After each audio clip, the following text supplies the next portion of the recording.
তদন্তে বঙ্গ বিজেপি রাজ্যে 18 থেকে 12 হয়ে গেল বঙ্গ বিজেপি। হারের ময়না তদন্ত করার জন্য রাজ্য নেতৃত্ব রিপোর্ট চাইল জেলা নেতৃত্বের কাছ থেকে। কথা বলবো হেভিওয়েটদের পরাজয় কেন হলো, এই সব নিয়ে কথা বলবো ভেঙ্কটেশ্বর লাহিড়ির সঙ্গে। ভেঙ্কটেশ্বর, রাজ্য নেতৃত্বের কাছে কি কেন্দ্রীয় নেতৃত্ব জানতে চেয়েছে? ভেঙ্কটেশ্বর, ভোটে বিপর্যয়ের কারণ নিয়ে রিপোর্ট তলব বঙ্গ বিজেপির। কথা বলবো প্রতিনিধি ভেঙ্কটেশ্বরের সঙ্গে। ভেঙ্কটেশ্বর, কেন্দ্রীয় নেতৃত্ব কি জানতে চেয়েছে, রিপোর্ট চেয়েছে রাজ্য নেতৃত্বের কাছে?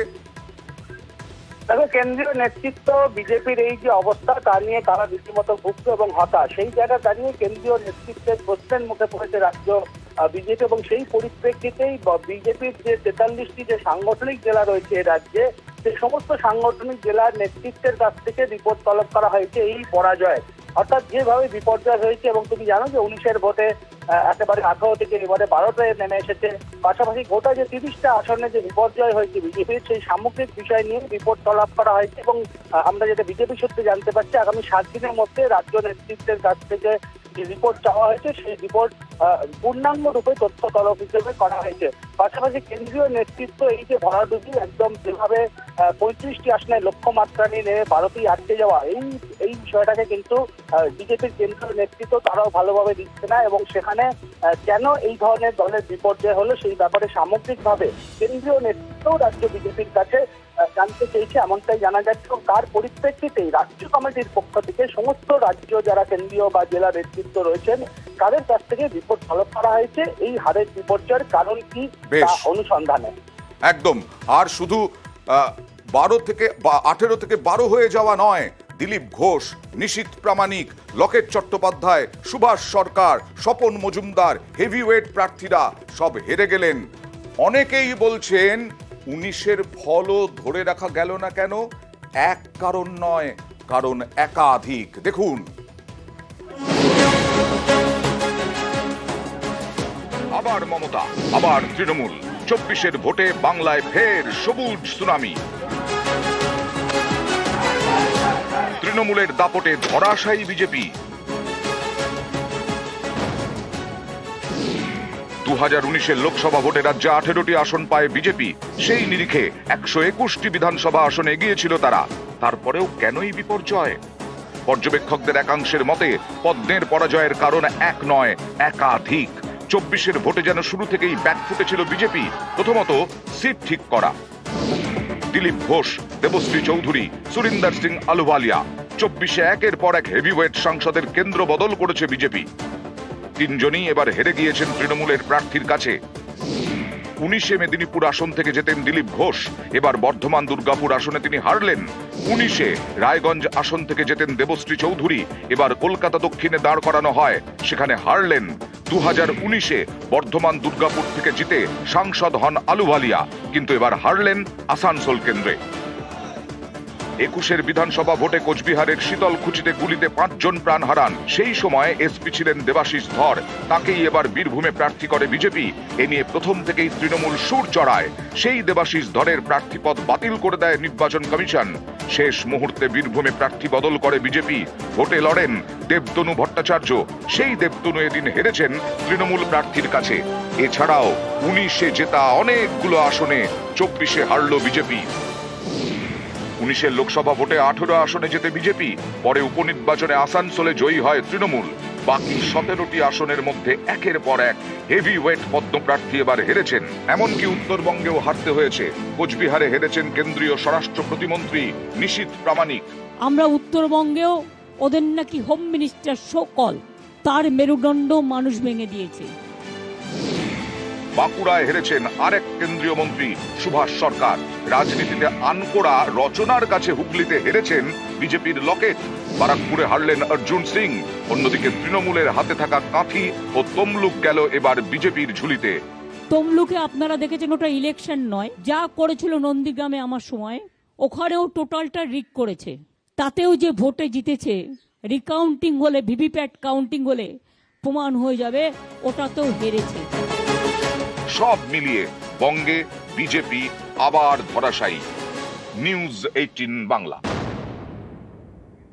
দিল্লি রওনা হওয়ার আগে কলকাতা বিমানবন্দরে সাংবাদিকদের, বিশেষ করে বিজেপি নেতাদের ভোট ভবিষ্যৎবাণী নিয়ে তীব্র কটাক্ষ করলেন। দেখুন।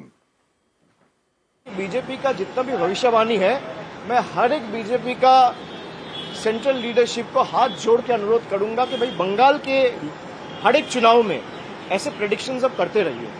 आप 200 पार कहे तो तृणमूल को 200 पार आया, आपने कहा 30 सीट जीत के आएंगे तो तृणमूल 29 सीट जीत के आया। आप ऐसे प्रेडिक्शन जितना करेंगे वो हमारे पक्ष में मैंडेट आता रहेगा। मैं उनका हृदय से आभारी हूं और हर एक बीजेपी का नेता का मैं अभिनंदन करता हूं। আর দিল্লি যাওয়ার আগে কলকাতা বিমানবন্দরে দাঁড়িয়ে রাম মন্দির নিয়ে আক্রমণ করলেন বিজেপিকে অভিষেক বন্দ্যোপাধ্যায়।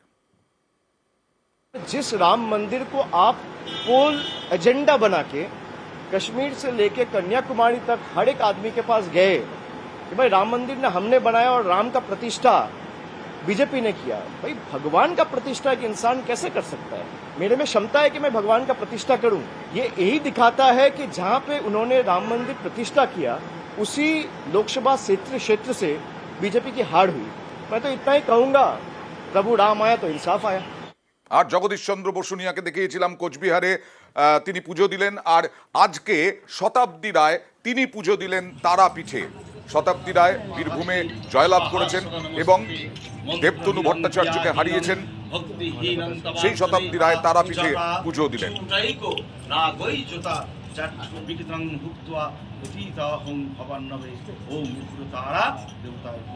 নিজের পরিবারের মঙ্গল কামনা, যে যা মনস্কামনায় মায়ের কাছে এসছেন, মাকে একটু জানিয়ে মায়ের জন্য না না আমি বিশ্বাস করি তারা মা চেয়েছে বলে আমি বীরভূমে থাকতে পেরেছি, তারা মার আশীর্বাদ আছে বলে আমি বীরভূমে এতগুলো বছর কাটাতে পারলাম, আগামী দিন কাটাতে পারবো।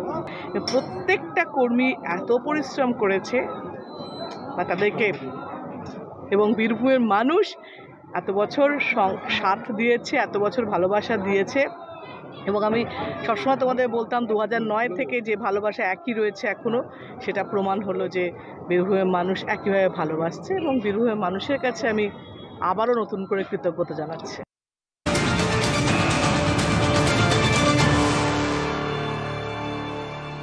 নমস্কার, নিউজ 18 বাংলায় আপনাদের স্বাগত। আপনাদের সঙ্গে রয়েছি আমি প্রিয়াঙ্কা।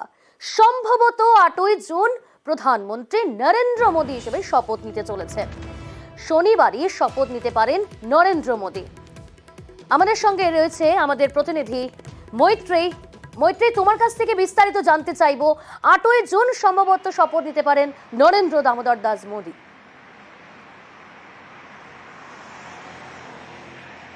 দেখো, এখনো পর্যন্ত যে সম্ভাবনা দেখা যাচ্ছে তাতে এনডিএর জোট শরিকরা তারা ইতিমধ্যেই এক জোট শরিক তিনি পৌঁছে গিয়েছেন, অর্থাৎ নীতিশ কুমার, এবং অন্য জোট শরিকরা আসছেন এবং আজকে বিকেলেই এনডিএ শরিকদের বৈঠক আছেন। এবং এখনো পর্যন্ত যে সম্ভাবনা দেখা যাচ্ছে তাতে এনডিএ জোট শরিকরা বেশ কনফিডেন্ট যে তারাই সরকার গঠন করতে চলেছেন। এবং সেক্ষেত্রে দাঁড়িয়ে বিজেপি সূত্রে এই সম্ভাবনা দেখা যাচ্ছে যে 8ই জুন শনিবারই শপথ গ্রহণ করতে পারেন নরেন্দ্র মোদী। ইতিমধ্যেই জানিয়ে রাখতে চাইবো যে 17তম লোকসভা ক্যাবিনেট সেটি কিন্তু ইতিমধ্যেই ডিসলভ হয়েছে। আজকে 11:30টার সময় ক্যাবিনেটের সমস্ত মন্ত্রীরা তারা একজোট হন এবং সেখানেই তারা তাদের পদত্যাগপত্র দেন এবং সেই পদত্যাগপত্র গ্রহণ করা হয়েছে। অর্থাৎ ইতিমধ্যেই কিন্তু ক্যাবিনেট ডিসলভ হয়ে গিয়েছে এবং এখন অন্তর্বর্তীকালীন সরকার ক্ষমতায় রয়েছে। এবং এরপরেই কারা সমস্ত আসন একজোট করে কারা সরকার গঠন করতে পারবেন সেই দাবি নিয়ে রাষ্ট্রপতির কাছে কারা আগে পৌঁছাবেন সেটার দিকেই নজর থাকবে। তবে এখনো পর্যন্ত এনডিএ কনফিডেন্ট এবং সেই কারণে আপাতত বিজেপির অন্দর থেকে আমরা যেটা খবর পাচ্ছি যে 8ই জুনই শপথ গ্রহণ করতে পারেন নরেন্দ্র দামোদর দাস মোদী। একেবারেই মৈত্রী, সেই জায়গা থেকে তৃতীয়বার মোদীর শপথ নেওয়া এতটা কি সুগম হবে? এনডিএর ইকুয়েশন কি বলছে?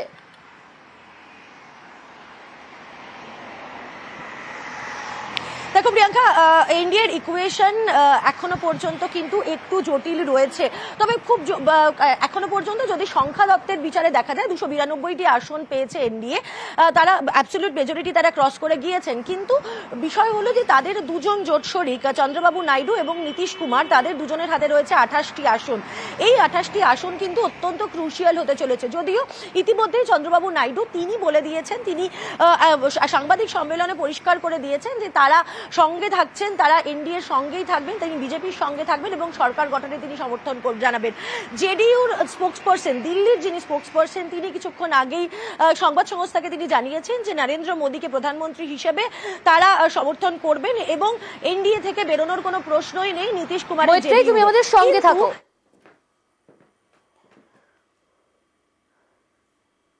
I am also experienced. I have seen so many political changes in this country.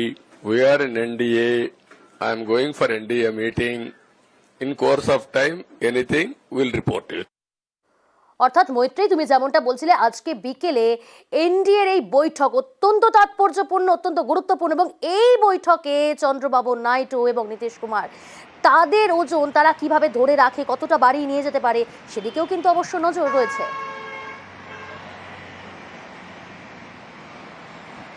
একেবারে অবশ্যই, কারণ দেখো এই দুই রাজনীতিবিদ তারা বুঝতেই পারছেন যে এই মুহূর্তে তারা কিং মেকার এবং তাদের মতো দুই স্ট্রং শরিকের এই মুহূর্তে প্রয়োজন রয়েছে বিজেপি তথা এনডিএর। ফলে সেই জায়গায় দাঁড়িয়ে দর কষাকষি যে ভালো রকমই হবে সেটা কিন্তু আন্দাজ করতেই পারছে বিজেপি। এবং এখনো পর্যন্ত জেডিইউ এবং টিডিপি সূত্রে আমরা যেটা জানতে পারছি যে হাই প্রোফাইল পোর্টফোলিওই কিন্তু চাওয়া হবে। সেক্ষেত্রে যে 4 গুরুত্বপূর্ণ মন্ত্রক রয়েছে, স্বরাষ্ট্র মন্ত্রক, প্রতিরক্ষা মন্ত্রক, অর্থ মন্ত্রক বা ডিফেন্স অর্থমন্ত্রক এবং তার সঙ্গে সঙ্গে হচ্ছে ফরেন মিনিস্ট্রি, এই ধরনের মন্ত্রক চাওয়া হতে পারে এই দুই দলের তরফ থেকে। এছাড়া স্পিকারের পদও কিন্তু চাইতে পারে তেলুগু দেশম পার্টি, চন্দ্রবাবু নাইডু স্পিকারের পদও কিন্তু চাইতে পারেন। ফলে সেই জায়গায় দাঁড়িয়ে এই দুই রাজনীতিবিদ তারা কতটা দরকষাকষি করেন এবং তারা কতটা নিজেদের জন্য আনতে পারেন বা তাদেরকে যা যা অফার দেওয়া হয় এনডিএর অন্যান্য শরিক এবং বিশেষত মূল জোট শরিক বিজেপির তরফ থেকে, সেই তার উপরে কিন্তু নির্ভর করবে এনডিএর ভবিষ্যৎ। তবে এটা নিশ্চিত যে এনডিএর ভবিষ্যৎ সুরক্ষিত করতে কিন্তু একেবারে তৎপর বিজেপি এবং সেটা দেখা গিয়েছে গতকালই নরেন্দ্র মোদীর বক্তব্যে। তিনি ভূয়সী প্রশংসা করেছেন, তার প্রথম বক্তব্যেই তিনি ভূয়সী প্রশংসা করেছেন নীতিশ কুমার, চন্দ্রবাবু নাইডুর।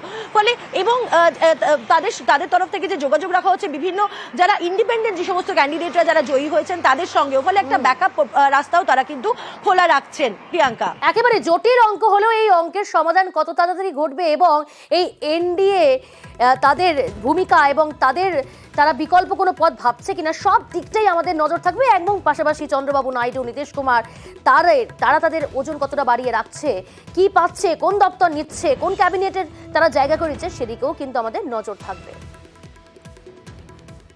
গোটা বিষয় নিয়ে কি বলছেন বঙ্গ বিজেপি নেতৃত্ব, দিলীপ ঘোষ শুনুন। কিছুই অসম্ভব নয় রাজনীতিতে। আর নাইডু আর নীতিশবাবুর মতো পল্টুরাম যারা আছেন তাদের উপরে ভরসা করা তো বেমানি, আমরা দেখেছি ঠকতে হয়েছে। কিন্তু রাজনীতি বাধ্যবাধকতা থাকে, তারা বিজেপির সমর্থনে জিতে আসেন আর বিজেপিকে ছেড়ে অন্যের সঙ্গে হাত মেলান। সেইটা আসবে কিনা সেটা পার্টির সর্বোচ্চ নেতৃত্ব দেখবেন, দেখার লোক আছে আমাদের। নেহরুর রেকর্ড ছোবেন মোদি, কেন্দ্রের সরকার গড়বে বিরোধীরা। পরপর 3 বার প্রধানমন্ত্রী, জওহরলাল নেহরুর পরে এই রেকর্ড ছোঁয়ার সুযোগ নরেন্দ্র মোদীর সামনে।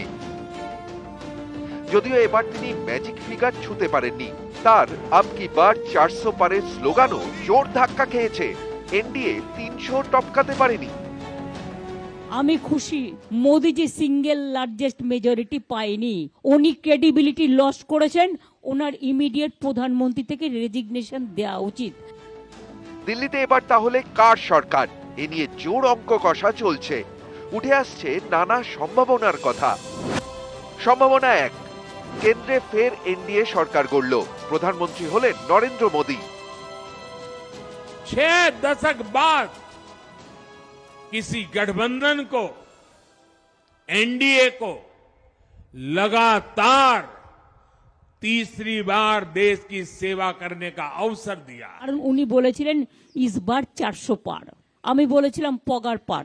এখন তাকে পায়ে ধরতে হচ্ছে টিডিপি আর পায়ে ধরতে হচ্ছে নীতিশ, বাট এদের আমি খুব ভালো করে চিনি। সম্ভাবনা 2, কেন্দ্রে ফের এনডিএ সরকার গড়ল, কিন্তু নরেন্দ্র মোদী প্রধানমন্ত্রী হলেন না। যদিও বিজেপি এই সম্ভাবনায় জল ঢেলেছে। प्रधानमंत्री मोदी जी की नीतियों को फिर से 2024 में आशीर्वाद देते हुए इस ऐतिहासिक घड़ी को हम देख रहे हैं, जब प्रधानमंत्री मोदी जी तीसरी बार लगातार प्रधानमंत्री बन रहे हैं। इस बात को भी हमने देखा, ये भी हम इसके अभी हम साक्षी हैं। সম্ভাবনা 3, এনডিএ কে টেক্কা দিয়ে কেন্দ্রের সরকার গড়ল বিরোধীদের ইন্ডিয়া। এর জন্য সবার নজর এখন বিহার এবং অন্ধ্রে নীতিশ কুমারের জেডিইউ এবং তেলুগু দেশম পার্টির চন্দ্রবাবু নাইডুর দিকে। এই দুই দলই এবার ভালো পারফরমেন্স করেছে, কিন্তু দুটি দলই খাতায় কলমে রয়েছে এনডিএতে। তারা যদি নৌকা বদল করে তাহলেই কিন্তু দিল্লিতে খেলা ঘুরে যেতে পারে বিরোধীদের দিকে। এই মৌকা বুঝে চৌকা মেরেছেন মমতা, নাম না করে নীতিশ ও চন্দ্রবাবুকে দিয়েছেন বার্তা। I am giving support to all my India friends and the other also who are willing to join India team. I will welcome them. खाली रुपया के लिए बीजेपी के पास मत जाओ, खाली ईडी का केस मिटाने के लिए, सीबीआई को केस मिटाने के लिए मेहरबानी करके बीजेपी को साथ मत दो। बीजेपी के जो साथ देगा कि देश आपको क्षमा नहीं करेंगे। মমতার নাম না করে বার্তা, আর মোদির একেবারে সরাসরি। आंध्र प्रदेश में चंद्रबाबू नायडू जी के नेतृत्व में एनडीए ने शानदार प्रदर्शन किया है। बिहार में नीतीश बाबू के नेतृत्व में भी एनडीए ने शानदार प्रदर्शन किया है। শেষমেশ তাহলে দিল্লিতে কি হবে? নেহরুর রেকর্ড ছোবেন মোদি, নাকি খেলা ঘুরে যাবে? ভোট মিটলেও অঙ্ক কিন্তু চলছে। নিউজ 18 বাংলা।